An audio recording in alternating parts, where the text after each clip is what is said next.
Right, I'm nearly there. They both let us move them without a breath.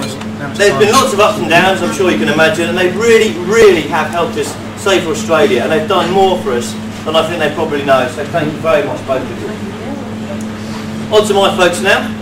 I'm very grateful for all their contributions to both this wedding and my life. And things are pretty much going my way now. I woke up this morning and the times have gone where I stopped moaning about my life and this isn't worth it, I haven't done these things. It's not, everything's really good, and I'm looking forward to everything that happens.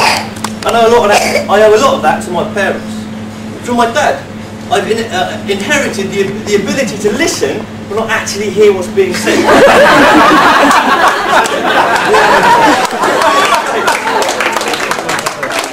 and of course ask the same questions over and over. So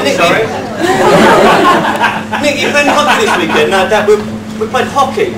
Who did you play hockey against? Hockey, Dad. Garth Hill, Dad. Okay. I was later. So you played rugby against Brackenhale? No, Dad, we played hockey against Garth. All right. Who did you play at rugby again? Off we go. From my mum, I've become slightly OCD-ish. I constantly clean. I seem to have picked up an unhealthy obsession with shoes along the way. But things haven't always been that good. In fact, it was pretty hard when my folks split. I missed my dad a great deal. He was always there for me, and he always put me first. He always made sure I was happy. And I just hope I could be half the dad to my kids as he was to me. And living with Mum and Tracy was never going to be easy. In fact, I liken living with my parents, with Tracy and my mum, as Mowgli being brought up in a jungle. I can clean, wash, iron, bitch mode, etc. People often think I'm gay. I prefer to the term metrosexual. But it was not easy as a three at first. There was lots of ups and downs, but I'll not forget the kindness and support my mum has been showing me for a very long time now. Especially, in fact, Mum and Pete have done the same.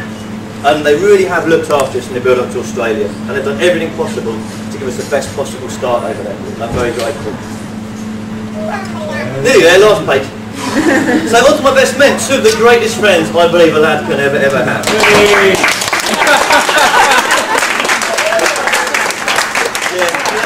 can have that one. And that's why I chose them. I didn't really give them a great deal to do, but I wanted everyone here to know who my best friends were and how great they are. And I have to say, even though you called that cheering early, they really have been so helpful today. They've helped me massively. I didn't realise how much stuff was involved. Everything that's come along, they've utterly sorted out. So can we give them a big round of applause?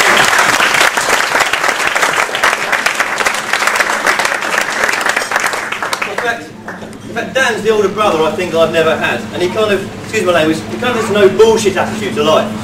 In fact, we went out once on my 30th, all got absolutely larruped. I love quick going up the New Walk, had a few beers. I think Johnson bought another bottle of wine and about 4 cans of Stella.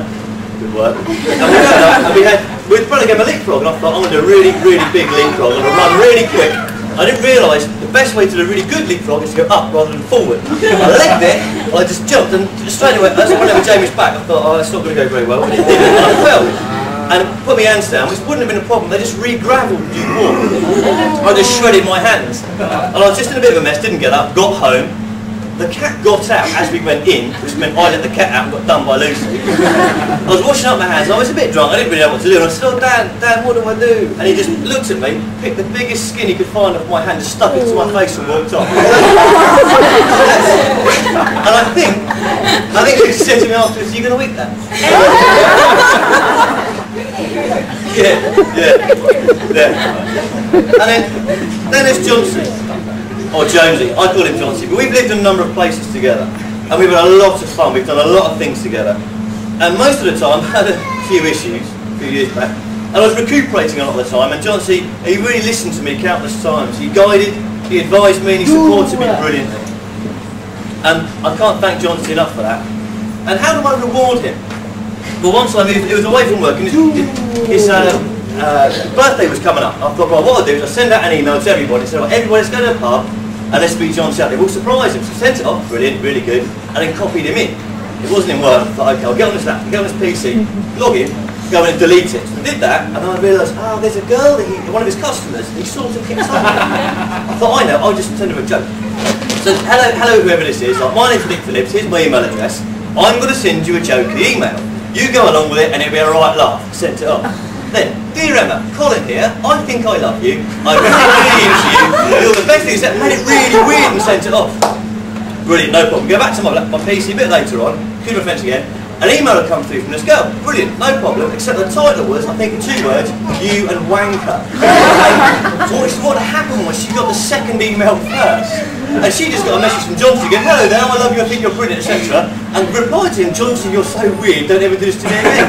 Closely followed by, hello, I'm Nick, and I'm going to send you a joke email. Needless to say, I apologise, we never spoke again, and I had to delete it off Johnson's PC, but he helps me out, helps me recuperate, I just trash this relationship, so that's how I ruled my fence. But she was married, wasn't she? Which makes it all right.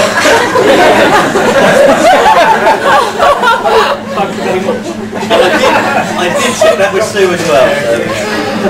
But these boys have always been there for me, they've supported me through the hardest times, and I always go to them for advice, and I know I'm going to miss them a great deal when we're in Australia.